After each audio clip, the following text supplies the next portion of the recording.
Hello po! May only setup naman kami for today. Only setup lang kasi weekday, which is usual naman talaga na may pa isa-isang setup lang. Or minsan ay bonus lang talaga na may setup every weekdays. Kasi madalas lang talaga ay Sabado-Linggo lang. Anyways, this is a birthday celebration setup. Di nga lang specific kung anong age ni celebrant or baka christening nga ito kasi maaga ang celebration. 8 a.m. pa nga lang ay nag-setup na kami dito, which is unusual kasi parang Gardenville ang venue, located at Cauayan Angeles City. Mahigpit kasi sa mga villa dito, kung anong oras ang check-in ng guest, pati check-in ng magde-decor ay ganun din dapat. Buti nga ay pinayagan ng client na maaga kami mag-decor, kasi tanghali ang event nila. Siguro na din ay baka kilala ni client ang owner na tong villa.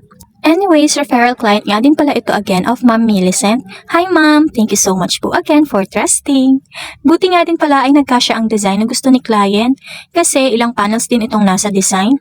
Nangangamba pa nga ako sa napili niyang ipa-decor kasi baka kako ay di magkasya sa venue dahil usually ay maliliit talaga ang mga space sa mga villa dito. Isa sa pinakamalaking villa pala ang nai-rent nila kaya malaki ang space for backdrop din. Isa lang din naman ang pinaka-request ni client na ibinilin niya. Lakihan daw ang name ni celebrant kasi maiksi lang.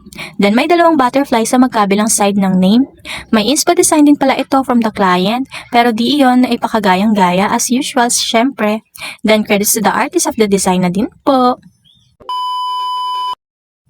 And here's the final look po. And hanggang dito na lang din. Thank you po and bye-bye!